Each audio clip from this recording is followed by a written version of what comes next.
महाराज जी, मुझे step by step बताएं कि जिससे मेरा मन शांत हो जाए। मतलब कैसे चलूं, शुरू कहाँ से करूं और कहाँ तक इसका। भोजन सुधारो।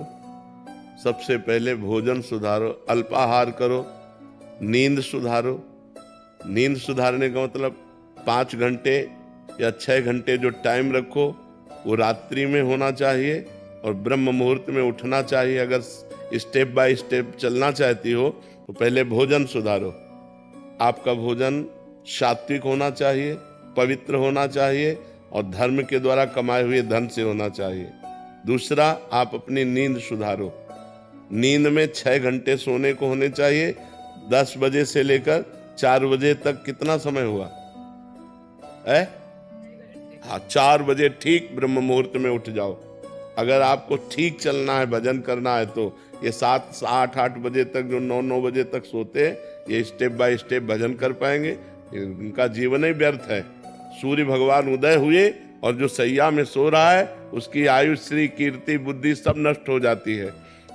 जिसका भोजन ठीक और जिसका शयन ठीक और जबान सुधारो। हर समय नाम जप करो, मौन का आश्रय लो। अगर उत्तर देना है तो उचित शब्दों का उत्तर दो, व्यर्थ की वार्ता ना करो।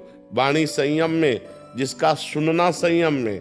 हम गंदी बातें न सुने, प्रपंच न सुने, भगवान की लीला कथा सुने, भगवान की चर्चा सुने, संत वाणी सुने, शास्त्रों की वाणी सुने, तो हमारी श्रवण इंद्री पवित्र। जब हमारी एक एक इंद्री पवित्र हो जाएगी तब हमारा मन भगवान में लगने लगेगा।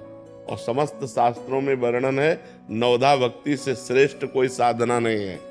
जो श्रवणम, कीर्तनम, स्मरणम, विष्णुपाद सेवनम, अर्चनम, वंदनम, दास्य, सख्य, आत्मसमर्पणम, इससे बढ़कर के कोई श्रेष्ठ भक्ति नहीं है। 9 प्रकार की भक्ति ही प्रेम लक्षणा भक्ति प्रदान करती है। पर हम पहले अपने आचरण सुधारें, हर इंद्री को पवित्र करें। अब जो व्यभिचार करते हैं, गंदी आदतें, गंदे आचरणों में, और वो सोचे कि हम भक्ति, तो भक्ति का नाटक कर लें, भक्ति नहीं हो सकती। भक्ति होती है पवित्र इंद्रियों के द्वारा। अब जो गंदी बातें देखेंगे मोबाइल में, गंदे आचरण करेंगे, गंदा भोजन पाएंगे, होटलों का भोजन पाएंगे, मनमानी जागे, मनमानी सोए, मनमानी आचरण करें, अध्यात्म नहीं हो सकता। वो मनमानी आचरण उनको नरक दुर्गति की तरफ ले जाएगा, भगवान की प्राप्ति की तरफ नहीं ले जाएगा।